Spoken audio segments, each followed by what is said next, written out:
Hello, I'm DerTebbers, your Flight Simulator X plane spotlight. We are in Brasilia on Brasilia. How about that for the perfect yin and yang combination? This is the Embraer EMB-120 Brasilia, a twin turboprop commuter airliner produced by Embraer of Brazil. Most of us think of the 135-145, which is the usual RJ, or the 170-75 or 90-95, which is the new RJs, but they did make these Brasilias. The cockpit, well, the cockpit is a King Air, but that's not necessarily terrible. Let's get some flap there. Oh, look at the flap actuation. That's very nice. Very nice, very nice. All right. I just saw a dude looking at me. Look at in the first seat. There's a dude. He's waving at us. Dude! Dude! Dude! All right, let's get in the plane. Let's take off. After the success of the EMB-110 Bandeirante, Embraer began development of their first transport category airliner in 1974. So-called Family 12X comprised 3 models. Plane, are you going to take off? Oops, way too much flap. I don't know what the heck was going on there. There we go. Comprised 3 models. It's supposed to be a modular concept. They had the EMB-120 Araguaia, the EMB-123 Tapajos, and the EMB-121 Xingu. They changed the Araguaia's name to the Brasilia at 79 during the official launch of the project, with several suggestions from prospective operators were collected and incorporated into the 120 design. Thus, a completely new aircraft was born, no longer related to the 12X family. No common parts from the 121 Xingu were used, and capacity was uprated to 30 seats. Now, this little airplane attracted immediate attention from regional operators, especially in the United States.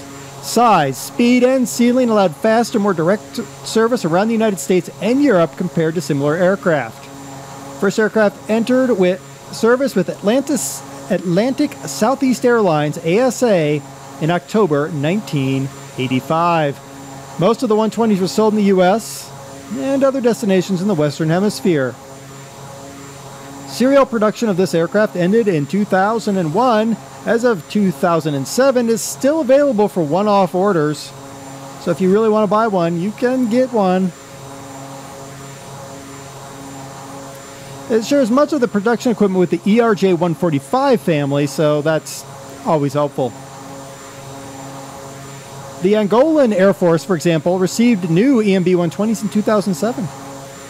SkyWest Airlines operates the largest fleet of EMB-120s under the United Express and Delta Connection brand. Great Lake Airlines operates 6 120s, or did at one point. I think they might be retired, and Embraer flies 8 as freighters. I have flown on these under the SkyWest Airlines out of Salt Lake before. That is actually a really nice look. Crew of 2 plus the flight attendant, capacity of 30. Your power plants are 2 Pratt & Whitney Canada PW118, 118A, or 118B. That's 3 engines, 118, 118A, or 118B turboprops. They're producing around 1,800 shaft horsepower each. Maximum speed, 608 kilometers an hour. That's 378 miles per hour at 20,000 feet. This makes this a very fast aircraft.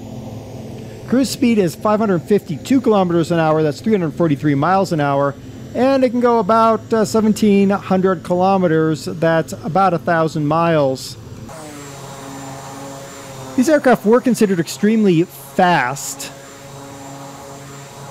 and very rugged. Now, there were some serious maintenance-related issues with them. Not necessarily for the design, but more for, well, one crash was attributed to bad maintenance in terms of guys didn't bother to note whether they took the bolts off of those. Well, you see the black lines on the leading edge of all the surfaces. Those are de-icing boots. And Continental Express aircraft that was operated, I believe, by SkyWest was flying back towards Houston when the rear de-icing boot on the left tail surface, and my mouse, right there, that de-icing boot went bye-bye. And when it went bye-bye, it caused this beautiful aircraft to immediately nose over and start into a flat spin, and then it slammed into the ground. That killed all aboard, which is unfortunate. But it did teach us that maybe we need to actually make people write things down when they change stuff. Because a guy who wasn't actually supposed to be doing any of the work did the work on that de-icing boot and didn't bother to note it. So there you go. We're going to go land right back up Brasilia here. It is a neat little aircraft, and I haven't flown on them. I mean, they're very nice. They're not, I won't say they're as nice as a Q400, but that's just because the Q400 has the quiet complex on it. All right, where's our runway? Here, runway, runway, runway. Where'd you go? Oh, there you are. All right. Now, why did I say that having the King Air interior wasn't a bad thing? Well, it works.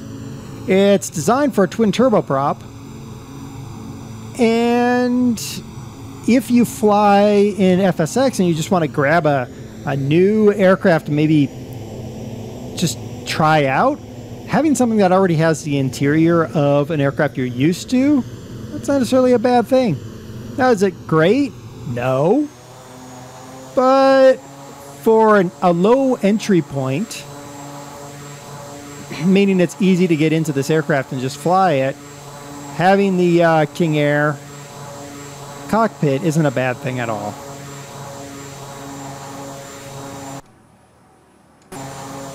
I do like this look, except for that I really don't like the guy in that window. He kind of creeps me out. All right, we're now going to go to Maxi Flappy. There's some pretty decent flaps on this airplane. There's just something about this look of this aircraft. It just looks very nice. It's sort of like a shortened Saab 340. A little bit. A little bit. I know some of you are going to be like, no, it's not. But it's sort of. Be quiet. Leave me with my delusions. Alright, we're going to go in and make a nice smooth little landing back here. Our little test flight with shakedown cruise. And I like this aircraft. It's a little bit easier for mod authors to deal with turboprops, I think.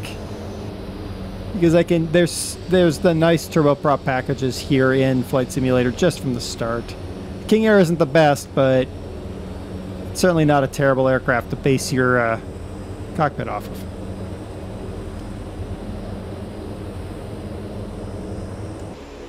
Look at that. Just a beautiful little aircraft coming in for landing. Oh. Yeah, I know. We glided? Whatever. And it has reversing props. Whee! Always nice to have. Nice. We're just going to stop here on the runway because we can. Alright, let's see if it has anything special in here. So shift 1. Now this is truly, yeah, this is truly the beach cockpit. Yep. It's truly everything. They just ported over the beach cockpit. That's not necessarily terrible, but yeah, no extras. And our main exit is now open. Look at that. So there we go. That is the Embraer 120 Brasilia. Link is in the description as always. It's a decent aircraft, nice external model. And the cockpit is that of the King Air, which, as I said, isn't necessarily a terrible slight against the aircraft. Alright, until next time when we find another aircraft, it will be military, since we're doing military-civilian, back and forth. Until next time, I've been DerTebbers. It's been your Flight Simulator X plane spotlight of the Embraer 120 Brasilia. Until next time, happy flying, everybody.